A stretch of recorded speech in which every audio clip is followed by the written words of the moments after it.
natural na humihina at nawawala talaga yung gatas natin in preparation sa paglabas ng baby natin. Hi everyone! Welcome back to my channel. This is Mommy Chess, your friendly breastfeeding peer counselor.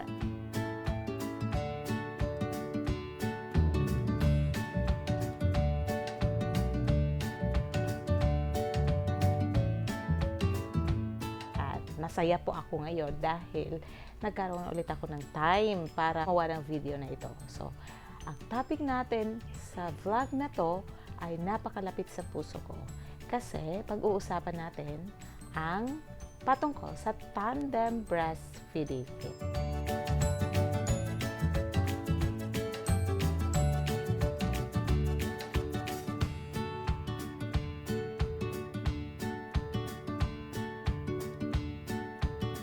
Isa po akong tandem breastfeeding mom for almost 6 years o baka 6 years na nga. Hindi ko na alam. Hindi ko na talaga maalala kung kailan ako nagsimula. But, itong mga pag-uusapan natin ay tungkol sa mga tanong na binabato sa akin noon at hanggang ngayon. At marami din akong nakikitang post ngayon sa Facebook. Ano nga ba itong tandem breastfeeding?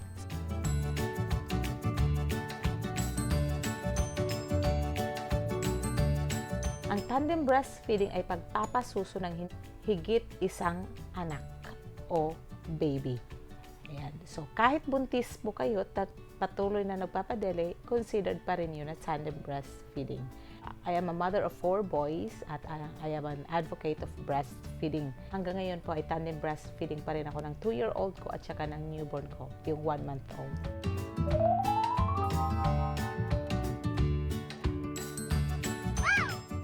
Isa din akong trained breastfeeding peer counselor, kaya itong mga ibabahagi ko sa inyo ay ayon sa aking sariling karanasan, sariling mga natutunan at natutunan ko din bilang isang breastfeeding peer counselor.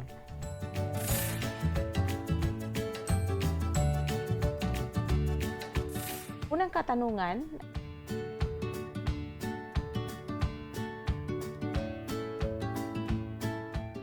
totoo ba na nababawasan yung nutrients ng sanggol sa sinapupunan kung patuloy pa rin nadedede yung toddler mo sa'yo o sa nanay? Yan. So, ang sagot po dyan ay hindi totoo. Ayan, myth po yan. Walang katotohanan, walang scientificong basihan o explanation. Bilang isang tandem breastfeeding mothers, napapansin ko na yung katawan natin nag-a-adjust sa pagbabago na nangyayari sa ating sarili. Ayan. Kung nagbubuntis tayo, natural na humihina at nawawala talaga yung gatas natin in preparation sa paglabas ng baby natin. Kasi hinahanda niya yung colostrum para sa sanggol na ipapanganak.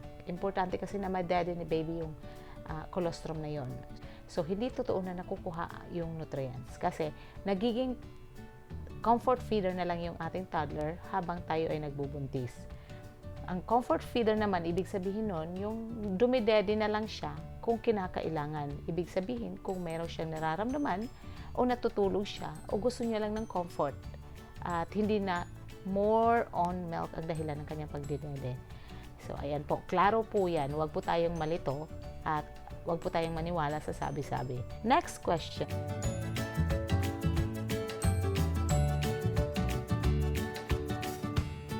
Totoo ba or posible ba na makunan si mommy kung di awatin si toddler sa pagpapadede kahit ito ay buntis? Ayan. So, ang sagot po dyan ay posible.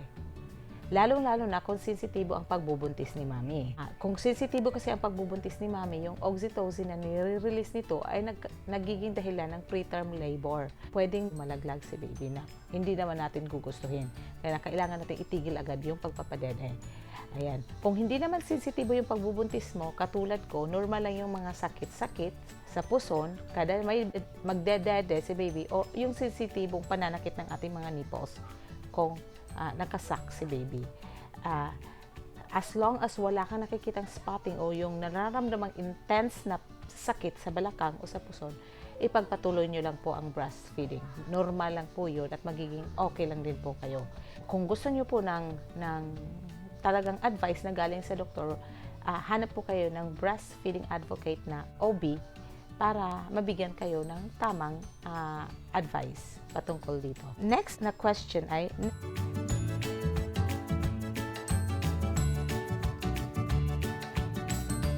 sa panahon ng mga anak si mami, nadidede ba ni toddler yung colostrum na para sana sa newborn?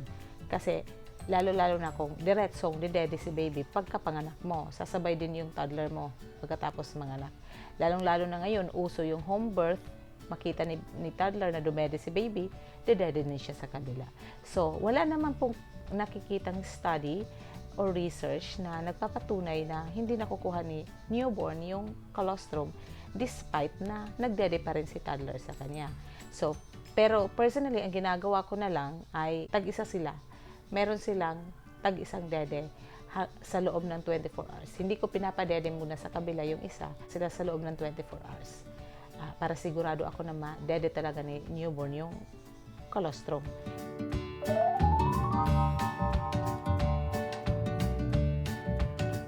Wala pong problema sa kung sino man po ang dedede. Sana po, klaro po yan mga mommies, mga daddies, sa lahat po ng mga nanonood dito.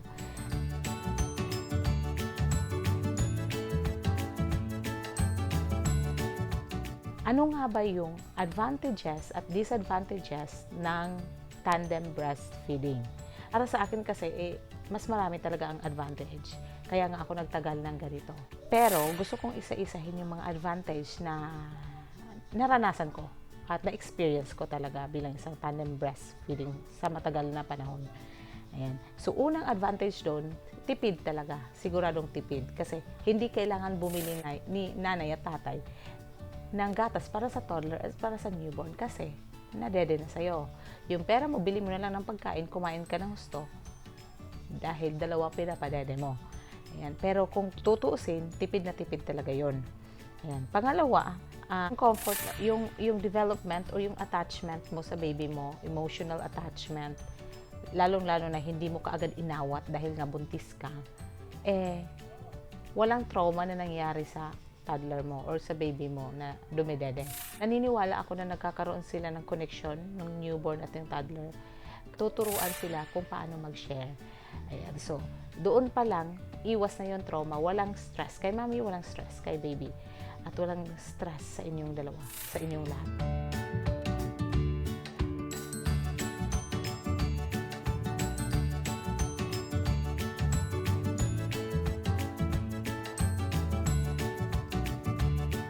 Advantage naman para sa akin ay masasabi ko yung kompetisyon kasi nagkakaroon hindi talaga maiiwasan lalo na yung unang mga days na bigla na nang nagkaroon ng baby na biglang nagkaroon ng kahati yung toddler mo na nagdede na agad. So nagkakaroon ng competition. Ang napapansin ko doon, instead na yung baby dapat ang laging dumidede, mas nagiging sabik yung toddler na magdede. Na to the point na umaabot sila na ayaw na niyang ipadede yung isa. So yun yung isang competition, lalo na yung may mga anak na mahilig talaga ng competition, nagkakaroon ng inggitan, hindi na iiwasan. Yan. Pero as time goes by, nasasanay sila. So ganun na naman ang nangyari doon sa first baby ko, sa second baby ko, hanggang sa fourth baby ko ngayon. So, ang ikalawang disadvantage para sa akin ay yung pagod. Kung pagod na nga tayo sa pagpapadede ng isang bata, how much more kung dalawa o di kaya mahigit pa sa dalawa. Umabot sa akin sa 3 batang pinapadede ko. At maliban doon, marami pa akong mga bata na pinapadede kasi dahil sa gawain ko bilang isang breastfeeding counselor, nagiging wet nurse ako sa halos lahat ng bata dito sa amin. At nagpapadede din ako sa panganay, pangalawa at pangatlo kasi nga magkasunod yung mga anak ko. At ang mahirap sa akin doon ay ang pagod. Napapagod ang katawang lupa ko. Pero yun yung point talaga na sinabi ko sa sarili ko na kung saan lang kaya. Tinigil ko yung panganay ko sa pagdede sa akin, which is 4-year-old na siya, 5-year-old na siya noon. Tinigil ko na kasi meron akong 3 at newborn. Lahat ng bagay sa mundo, meron talaga mga pagsubok, struggle.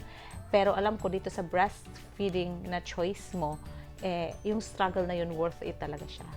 Ang hirap, ang pagod, ang sakripisyo ay worth it talaga siya. Lalo pag makita mo yung anak mo na healthy at mabuti talaga yung naging bunga sa kanila.